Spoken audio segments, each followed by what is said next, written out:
Well, thank you everybody for joining us today for our industry update. We appreciate you coming to us each Wednesday at 11 a.m. As always, we are recording this. We will send it out at the end of the webinar, well, later today, and we'll have this up on our website. We ask that you keep your lines muted and use the chat feature only to ask questions that you may have for Melissa and John. They'll be sure to address them at the end of the presentation. With that, I will get this over to John. Thank you, Hope, and welcome everyone. We're glad to have you with us today. Always appreciate you tuning in.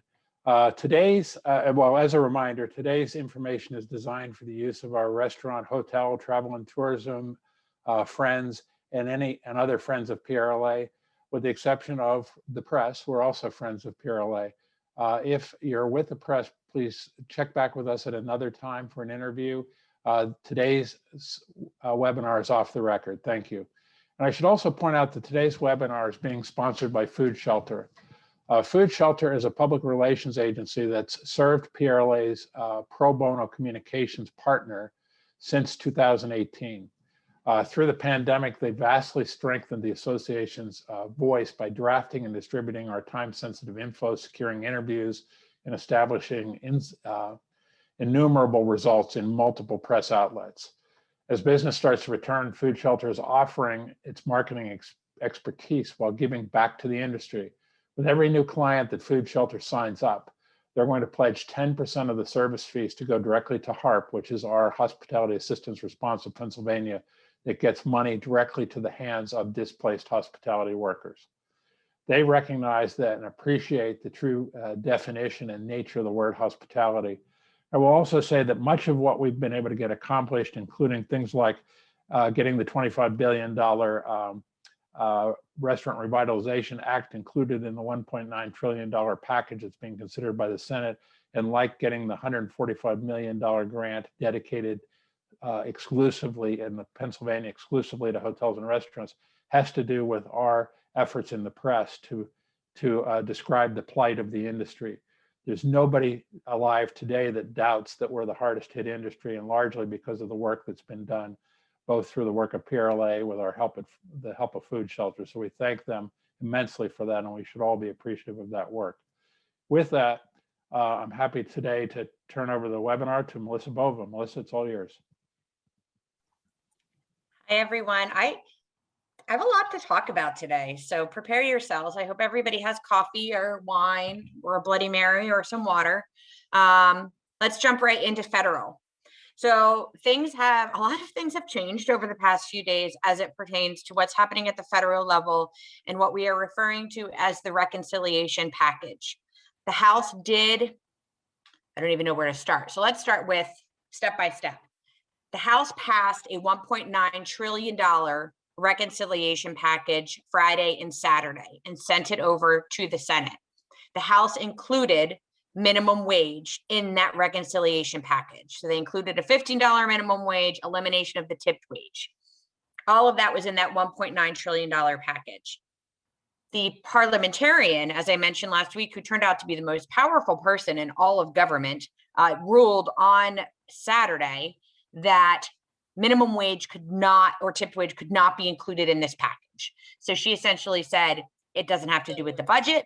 If you want to do a minimum wage increase, have at it, but it has to be part of a regular Senate vote. It can't be part of this vote. And the key portion behind that was, if it was part of the reconciliation and she agreed that it could be included, the Senate would only need 51 votes to pass it, which we don't even think they would have that. If it has to be a regular standalone vote right now, they would need 60 votes to pass it. So essentially, she ruled the minimum wage, tipped wage issue to be dead as part of that reconciliation package. So everything, all of that kind of like nitty gritty detail stuff I gave you last week is not applicable anymore, but that does not mean this issue is going away. So please don't think, yay, it's not happening, we can move on. We expect minimum wage to be part of the discussion in the next few months. We don't expect it to go away. We have Democrats in control of all three federal chambers. So we do think that this is a conversation that we're going to continue to have. But the good news for right now is it is not a conversation that's going to be a part of this package.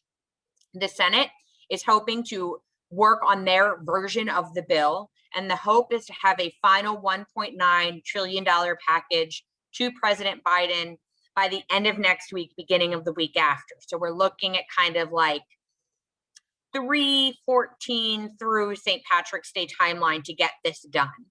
And then, of course, from that, there's that extra $1,400 that comes in the checks to individuals. There's the Restaurants Act, which I'll touch upon briefly. A lot of additional recovery packages, those funds that we saw from the original CARES package last year that gave funds to state and local government. This package includes additional funds. So it really is a broad package that will reach the president and he will sign it, even though almost all of the Republicans in the House voted against it, I think, except for 2. It will pass. So, and it will get to him. Now for Restaurants Act, it is included, very popular today on my phone. Restaurants Act, not the $120 billion we've talked about before, the $25 billion that I kind of told you was going to be included is included in this legislation. We want $120 billion. There's 25 included in this. Quite frankly, I think the thought was that when President Biden would come into office, his office would embrace the full $120 billion. And quite frankly, they didn't. They didn't include it in any of their recovery packages, but Majority Leader in the Senate, Schumer, included it in the package that they're considering right now. It's $25 billion. We have a lot of questions about what the details are and what's going to be included in it. And quite frankly, they haven't finished drafting or releasing the language yet. So we don't have a ton of details about eligibility and all of that. But I also want to make it clear for all of my restaurants that those that are eligible, such restaurants, caterers, brewers, if you're serving food and beverage, you're eligible under this act. This is not like P3. So as we saw when P3 passed, we started to see the applications and the money rolling out 2 to 3 weeks later.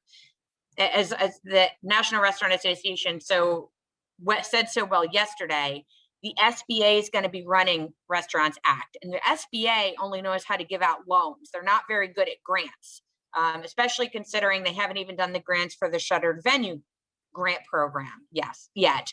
So we do not expect any funds to come out from Restaurants Act until May, probably end of May, which is why that second round of P3 that we were able to secure last year is so important, because we're not going to see these funds for another few months. To that end, we have been getting a lot of questions really just about Restaurants Act, P3, Employee Retention Tax Credit, how the 3 kind of work together. And that's kind of where we are right now, is if I took 2 P3 loans, can I still participate in Restaurants Act? Or if I utilize the ERTC, can I use it? The National Restaurant Association is having a webinar this Thursday, and I think we'll put the link in here, at 1 p.m. And it's not going to provide us all the nitty-gritty answers we want for Restaurants Act, but it is going to lay the groundwork of how those 3 recovery programs will work together, and how you can start thinking about, as a business operator, how you can really utilize and maximize those 3 programs. So please take time to register for that. As of yesterday, it's a national webinar. We had over 2,000 people registered. We will do a deep dive on Restaurants Act. And we were looking at potentially trying to do a deep dive sooner than later. But for me, it's a waste of your time for me to do a webinar that says, here are the bullet points, don't ask me any detailed questions because we don't know any answers. We don't think that's helpful to any of you. So as we get language for Restaurants Act, as we pass the legislation, we are going to host a more detailed webinar. But for right now, please take the time to register for Thursday's webinar, which will kind of go through the interaction of the 3 and how you can start thinking about how they will play together. That is just a whole lot of federal information I threw at you. But reconciliation, that's the name of the game. That's what we're working on right now. All right, so let's do, I kind of went on a little free-for-all this morning. I've never sent so many bullets to Steph for an update before. Lots of things happening at the state level. For all of you that are eligible or trying to share information for the 145 million CHIRP program, that will open up on March 15th. We are working to compile right now. Huge shout out to our communications team and the other staff that are pulling together individual county programs. That is key here. I know many of you have been sending emails saying, will PRLA hold a webinar on this grant program? And quite frankly, we can't, because each county is going to implement their own version of the program. Each county has kind of broad parameters that they have to operate within, but the details, the specifics, how much money and grants they're giving out, that's all going to be up to individual counties. So we're not going to have the ability to do kind of an overarching, if you are in Indiana County, your grant program is going to be exactly the same as Bucks County. That's not going to be the case. So we will be compiling information from each county regarding this program. It does begin March 15th. As a reminder, it will not be first come, first serve. If you are planning to apply for the grant, you're going to want to do it soon, though, because 145 million amongst an industry that has, including restaurants and hotels, 28,000 or so locations, the money is going to run out quickly, even with it being a rolling grant program. So make sure that you do, if you're planning to apply, you submit that information. Those of you that have not received any federal dollars or lost more than 50% in sales, or have been shut down by the governor, you will be eligible before those that have only seen a 25% sales loss. So like I said, that will open up on the 15th. So if you're planning to apply for that, you're going to want to do it soon with your counties. So keep an eye out as we have more information for that. Budget hearings, I say it every week, not a lot of updates. They're continuing. The Department of Labor testified, had their budget hearing before the House Appropriations Committee. It continues to be very self-evident that they mucked up unemployment, for literally almost everybody. And now, of course, we have people stealing funds and the fraud occurring. So it really kind of drew attention to basically how poorly handled the unemployment compensation system was in Pennsylvania. Of course, there was a huge increase in unemployment claims, but we are now, I'm sorry, I hate to say it, almost one full year in, and it doesn't seem like they've made a lot of progress. So the legislature is drawing a lot of attention to basically how the administration has been handling things. Like I said, the Senate will begin their budget hearings. So if anything exciting comes out of it, we'll let you know, but this is really just a process that the legislature is going through right now as they try to formulate what they will call their counter budget to the Wolf budget that was proposed at the beginning of last month. PRLA's legislative priorities remain the same. We have the COVID recovery priorities. That continues to be our focus. We've included it in many daily updates. We can throw it in the chat box again.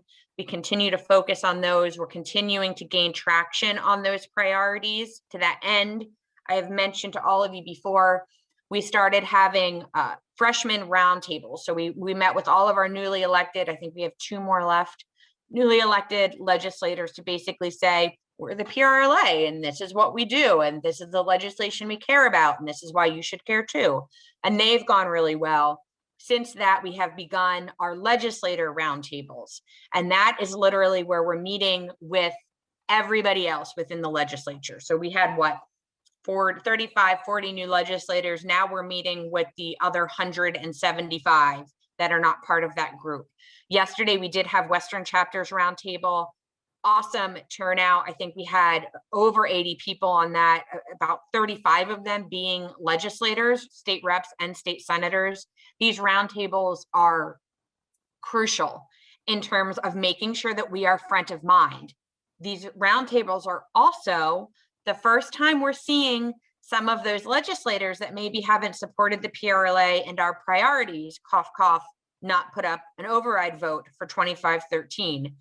So these are really a good opportunity to look these legislators in the eye via Zoom and really just hold them accountable and make sure they know that since the last time we talked to them last summer, before 2513 was moving, we haven't seen the changes that we need to see, and really pushing forward PRLA's recovery priorities. And also, I know we had to do breakout rooms. In my breakout room, we spent a lot of time putting pressure on our Democratic friends to go to the governor about reopening and the need for them to engage strongly in those conversations. So please stay tuned to those roundtables.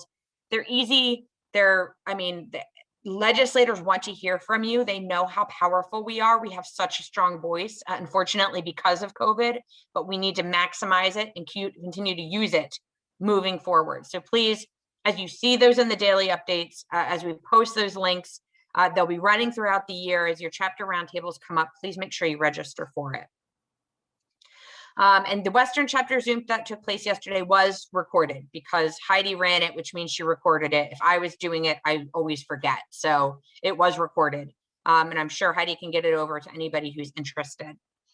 I threw in here because we have a lot of stuff coming up. As you can see, some upcoming hearings and meetings that are coming up where PRLA will be testifying and or PRLA's legislation is moving. So we've been busy up in her.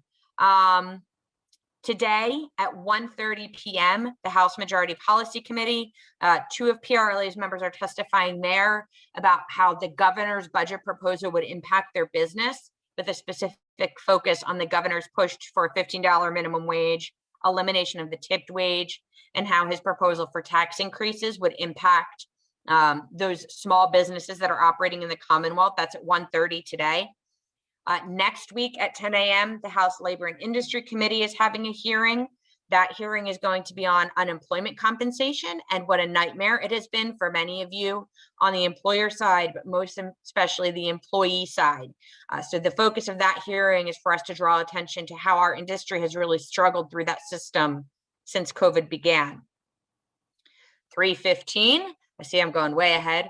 The House Tourism and Recreational Development Committee is having a hearing.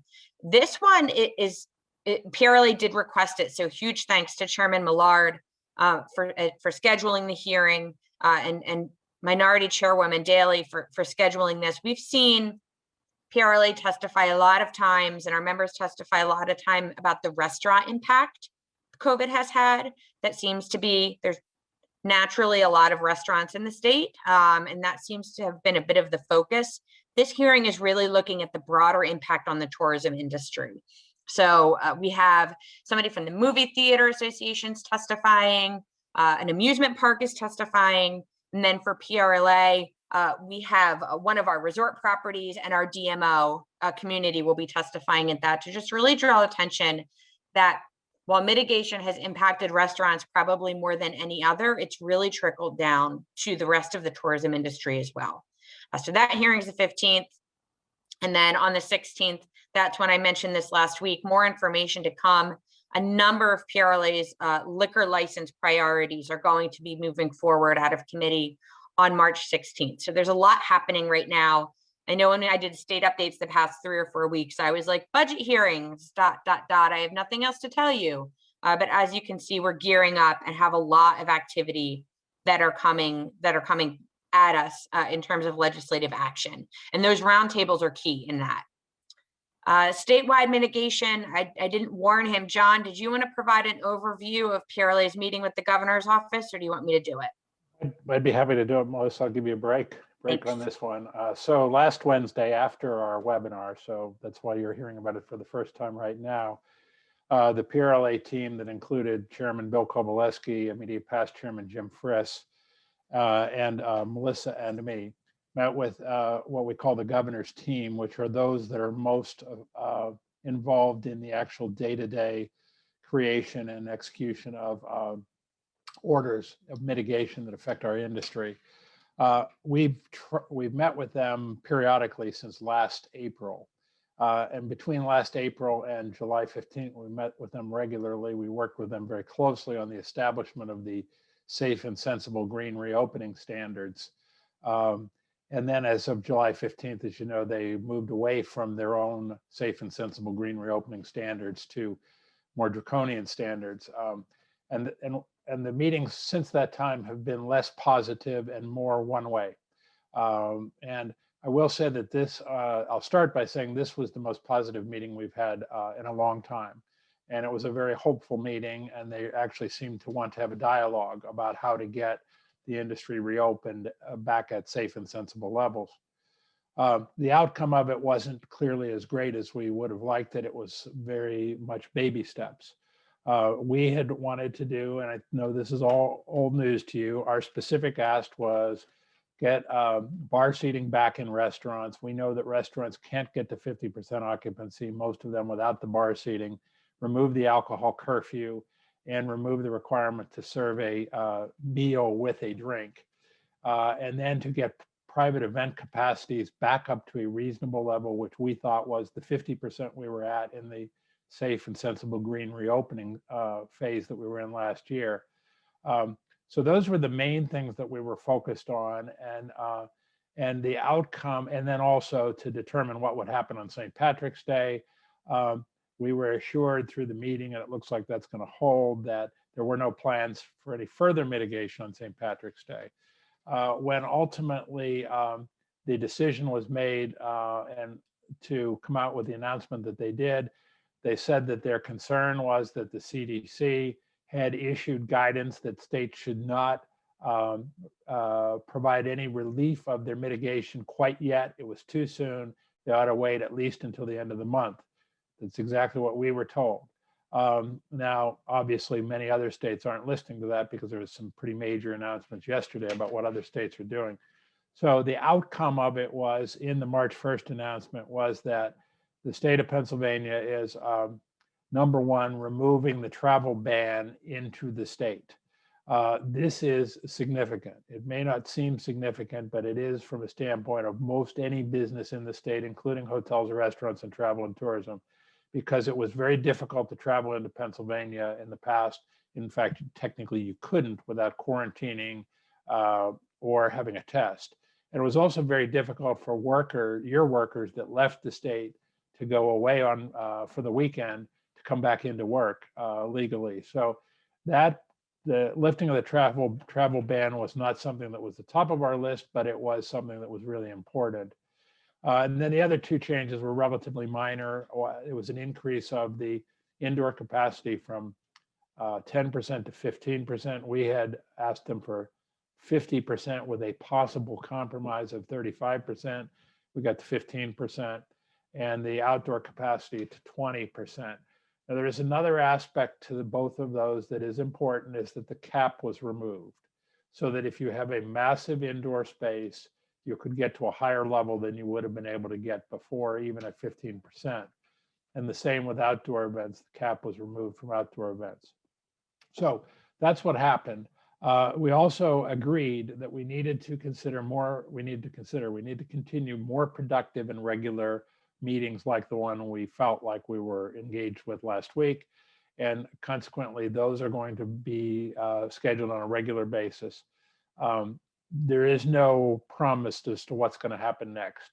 I would hope, and part of it's a hope and a belief, that with the comments about what the CDC asked the states to do and how closely Pennsylvania has attempted to follow the CDC in most ways, that there will be, at the next meeting, that we will be talking about some sort of further relief in April. I can't say that that is definite, but that's my sense about it, and that's my hope. I also do believe that St. Patrick's Day may have played into some of these decisions, because there was a concern about, number one, shutting down people on St. Patrick's Day, which would be devastating, and that's apparently not going to happen.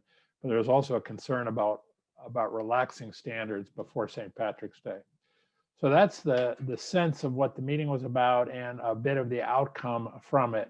Melissa may want to elaborate on some of the details of the outcome in the new order, since she's the detail person and I'm more the big picture person, but that's what happened.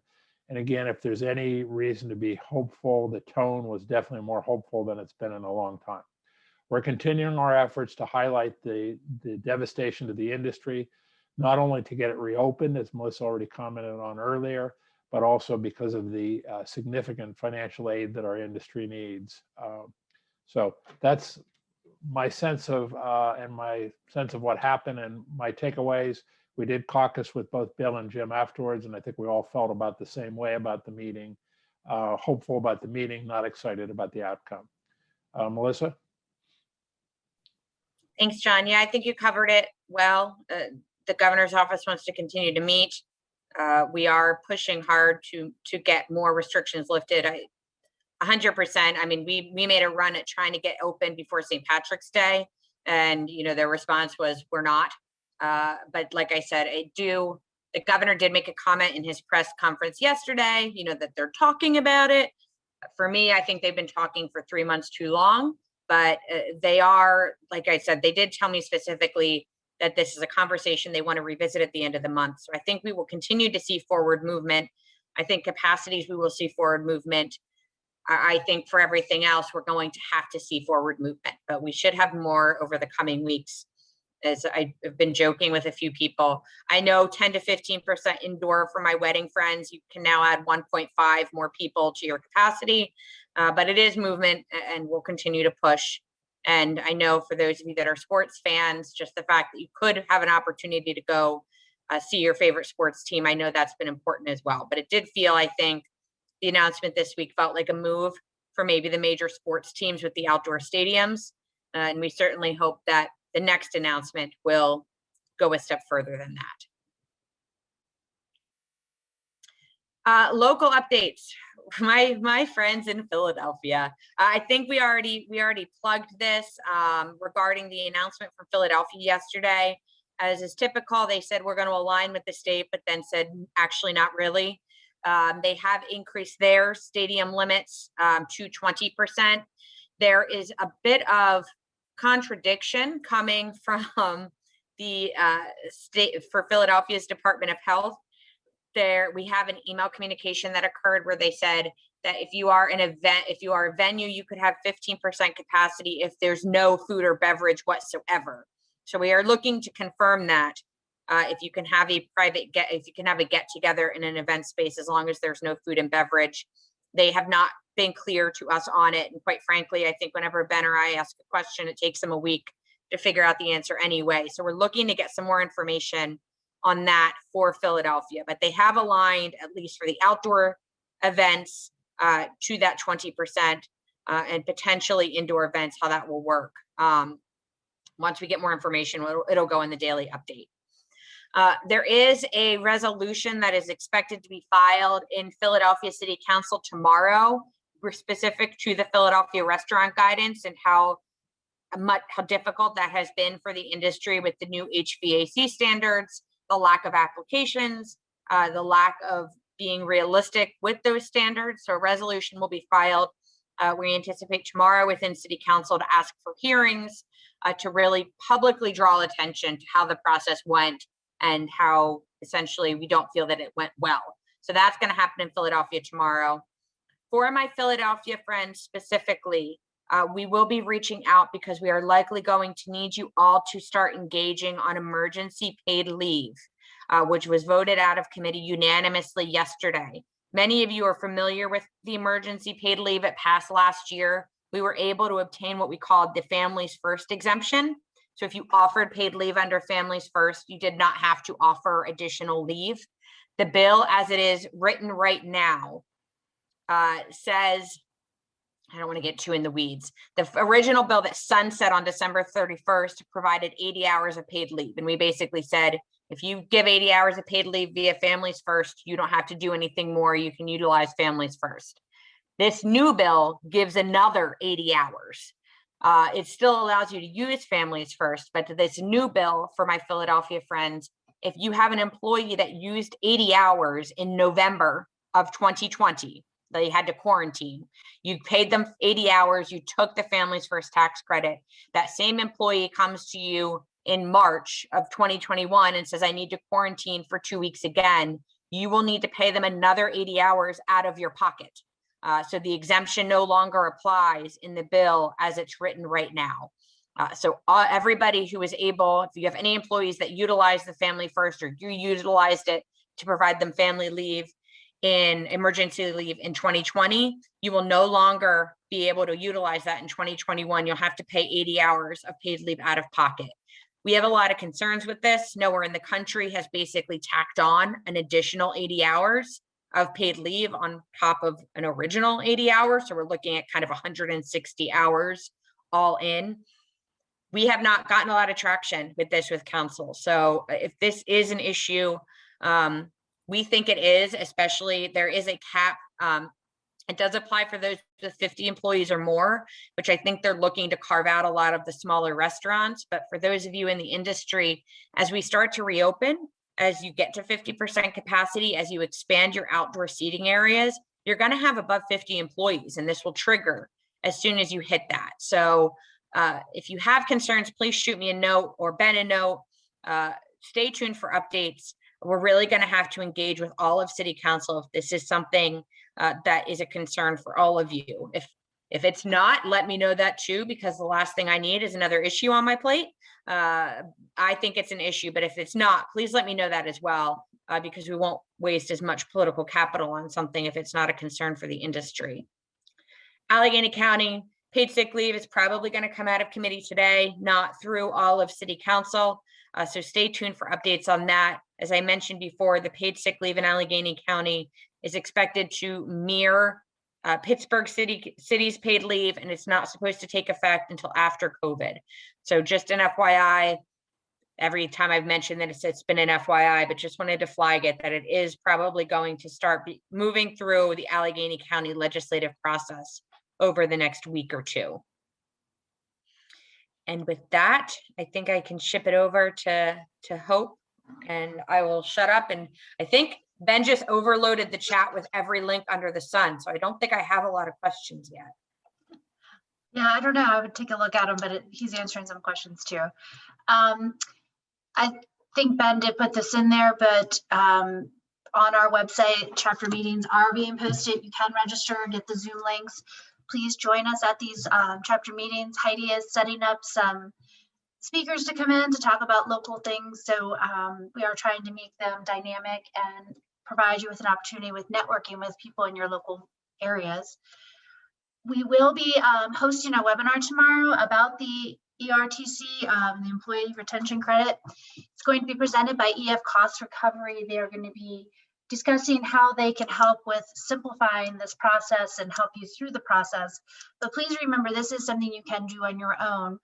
But this company is offering to provide services to organizations that may not understand or want help with doing the ERTC. So check this out tomorrow at 11 a.m. Melissa Aria did cover the NRA webinar that's coming up tomorrow, but please register for that. Even if you can't join it, they do send recordings out. They're going to be talking about why hospitality is at the top and the PPP and the second draw and how the ERTC interacts with that. We will be back next week on the 10th, and we are looking to possibly bring in a doctor from the Wright Center to talk about vaccines and offer you a little bit of guidance of what they've seen and have an opportunity for you to ask some questions. And we will be having an update with ServSafe with the NRAS. Renee will be talking about the training solutions and what's under everything be under one roof, and the new offerings like the remote proctoring that is just released last summer, and highlighting ServSafe dining and how it can help you with the industry building consumer confidence. The next slide is going to discuss our carryout PA and the HARP fund. We did close the application last week. We have around 200 applicants that I'm going to be working with the committee to review for a third round of HARP. And we are going to be putting out our impact statement to show how the monies that we collected last year, which was just under 500,000, affected the industry, who we helped, and we're looking to launch a new fundraising goals for this year for 2021, because we know this is something that we would like to have around in the upcoming year. And lastly, I would join next week if you could with the ServSafe training so you can learn about all the different offerings, but we are offering classes on a regular basis. All the classes are on our website through May. At this point, you can register. It'll take you straight to the registration link and pick the format that works best for you. If you have any questions though about the remote proctoring, please do not hesitate to reach out to me and I can help you walk through that process. And our scholarship program, we did launch, we just yesterday sent out a email reminding all the students that this is open and available until April 1st. So if you have any students, please make sure to forward this application link to them. And with that, I think a few more questions did come in at the end, I saw. Okay, John, I'll read it and then you can let me know if you want to take first crack at it. From Bob, was the tone in your meeting with the state because 1, political pressure from other states, 2, the removal of Dr. Levine from the process, 3, belief that 50% herd immunity is within reach? Personally, I don't think it probably had anything to do with either 2 or 3. I'm not so sure that they, and I've read all the articles you have probably, Bob. Well, maybe not all, you read a lot, but I know about the herd immunity concept that Marty Macri, Dr. Marty Macri from Johns Hopkins says we'll hit it by April. And I also have seen there's some great editorial in the Wall Street Journal about 0 is unattainable. And that was an initial goal of Governor Wolf's, is to hit 0 on the virus, and it is unattainable. I think that there's some realization of that.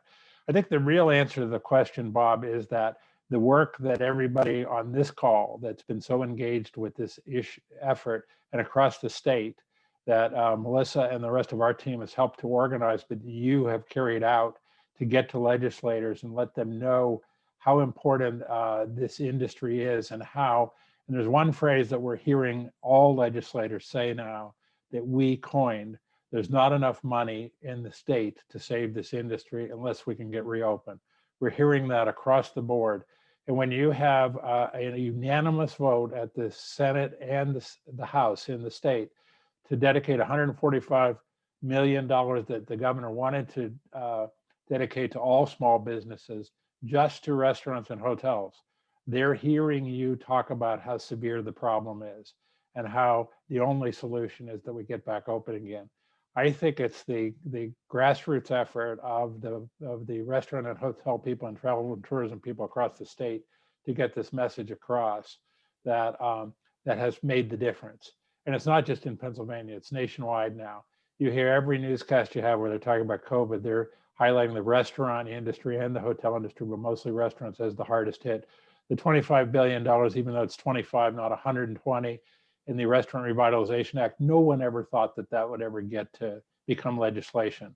And no one who really understood Washington, I should say, that there would be that much money dedicated to one industry. And now, because of the grassroots activation efforts across the country and with the people that are, with all of you that are involved with PRLA, it's now a reality. We had 60,000 messages to Congress about that just in the last week. That makes a huge difference. So all of you responding to the action alerts that Melissa and Steph sent out, really, I think are what are causing the shift in the tone. I don't know that there is political pressure when other states do things, but even though we like to say, well, now that Ohio's done this or Massachusetts has done this, Pennsylvania's not going to do it, or Pennsylvania's going to do it, that's not been how the governor's operated so far. Okay. Question regarding tent in a parking lot. If the business plans to erect a tent and serve alcohol, does the extension of licensed premise have to be contiguous on private property? Currently, you do have to have, it has to be contiguous. So if the parking lot abuts the licensed premise, so if the parking lot is on the other side of the sidewalk that the licensed premise is on, you can license that. Now, if there is a street running down the middle and people are crossing a street to get to the business, you can't right now. But that is part of the package that is going to be passed out of the House Liquor Committee in less than 2 weeks to allow a non-contiguous property to be licensed. But right now, whatever you're licensing has to kind of be touching the area that's already licensed right now. I think Ben answered a few Philly seating questions. For an outdoor area without a posted occupancy number is still 67 per 1,000 square feet to determine the maximum mitigation occupancy. Yes, that's still the calculation if you don't have a stated occupancy. And so then it would be 20% of that number. So 67 per 1,000, since we're now to 20%, it would be 20% of that. With the occupancy calculator chart page on the governor's page being eliminated, I can't find this anymore to confirm. We can double check. I can see if the occupancy calculator has been updated. That occupancy calculator is on like 6 different pages, but it is still 67 per 1,000. What they probably eliminated was before it was based, as you know, on what your occupancy allowed. So there was tiers. Now it's just a flat 20% for outdoors. So that might be why you're having trouble finding it, but it is still 67 per 1,000. How long do you think unemployment will get extended? It will be extended. It's included in this reconciliation package. Right now, the unemployment extension is supposed to end on March 13th, which is why they want to pass the reconciliation package by that time to extend it. I want to say it's don't ask me when it's extended to, because my gut says September, but it might be shorter than that. But there is an unemployment extension included in the reconciliation package. We just received notification for PLCB renewal. We just go through the process as normal, but the fee is waived per the governor's ruling. Yes, for all of you that are renewing your liquor licenses, there is no fee for your regular renewal fee, your surcharge, your amusement fee, your Sunday sales permit. All of those don't have a fee. Now, if you have a wine expanded permit, you still need to pay the fee for your wine expanded permit, but all of your regular licensing fees have been waived. So, and we haven't heard any issues with this as of yet. But you do have to renew. You have to go through the process, Melissa, to your point, but there will not be fees assessed on that renewal for 2021.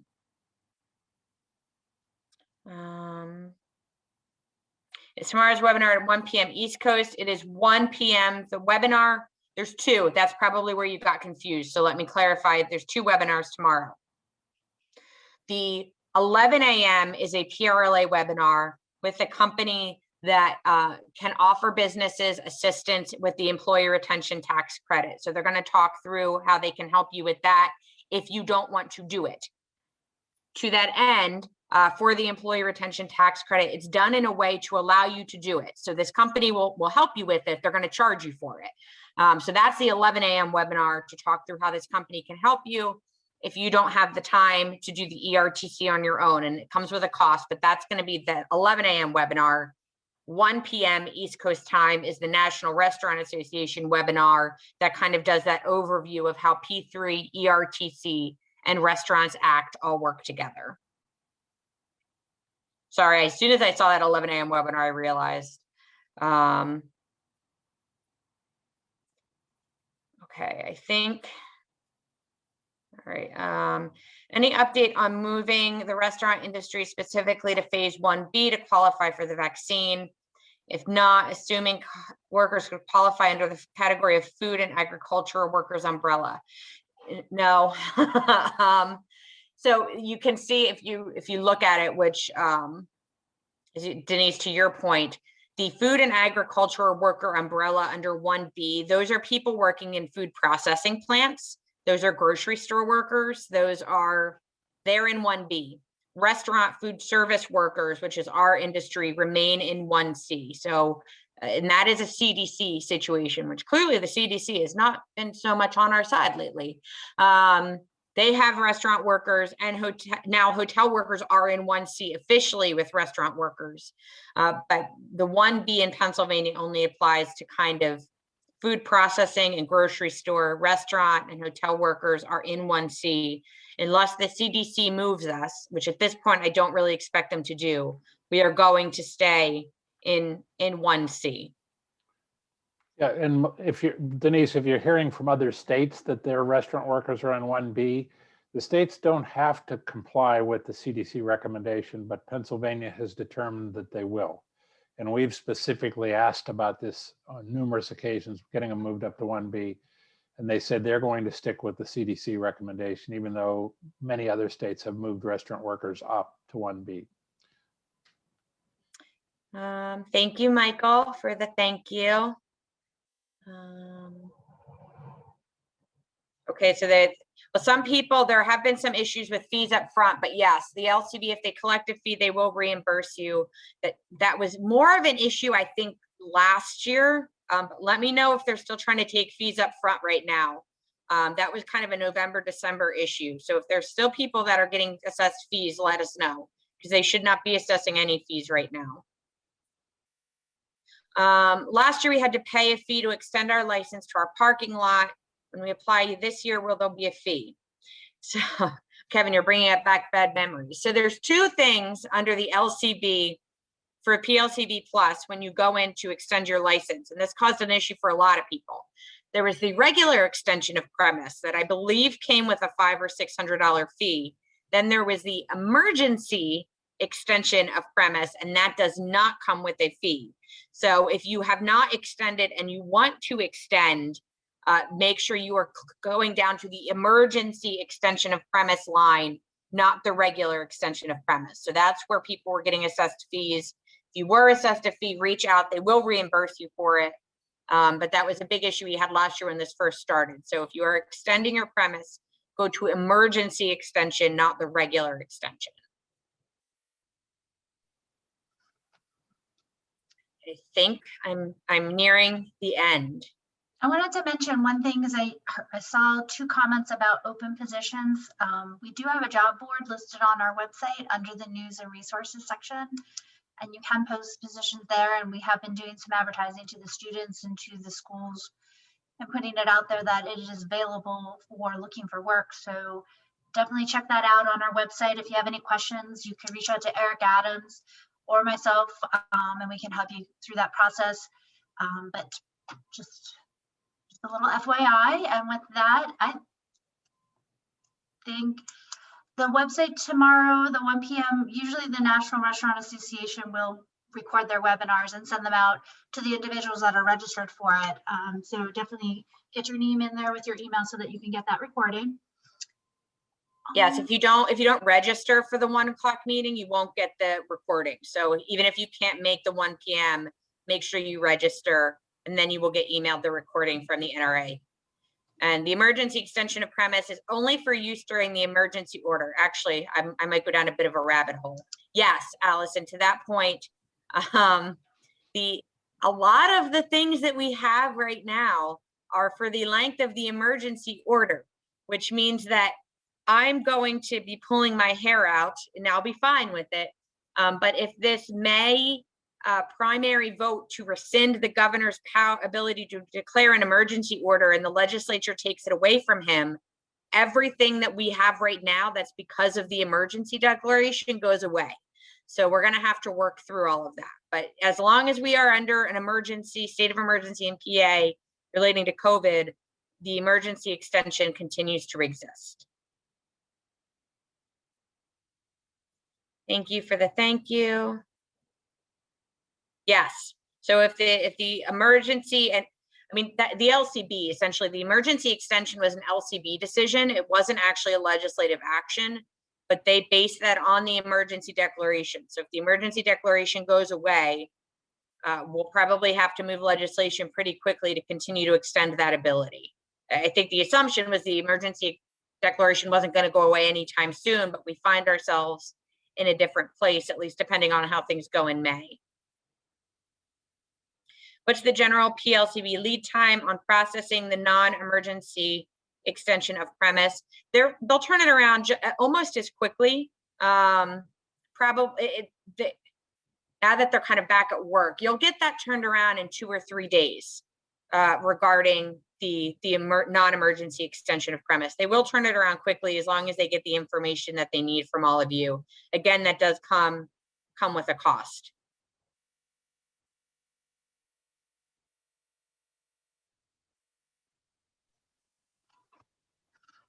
No more hard questions today. My brain's hurting a little bit.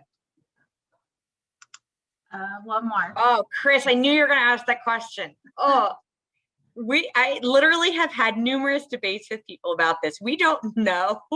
The question is, would the emergency declaration go away immediately with a win in the May election, or would there be a delay? We've never dealt with anything like this, so we need to find out that. don't know if it goes away. No matter what happens, is the governor, because it's been going on for so long, the way it's written, the governor has to go to the legislature to say, I want to extend it again. So it would stay in place at least until the legislature comes in and says yay or nay to him extending it. So it might not go away the night that that is passed, but it would be shortly thereafter, because if it is passed, I think you're going to have Republicans come into session immediately and say, you better ask us for permission to continue it. But we're not sure. And let's also be honest, I'm sure there's going to be a court battle. So we're going to have to see how it all plays out. It's going to be interesting when all of this happens. And like I said, right now the talk is just about the voter referendum. The details of it, I think it's going to take a few days, but I think it would turn around pretty quickly if it's passed in May.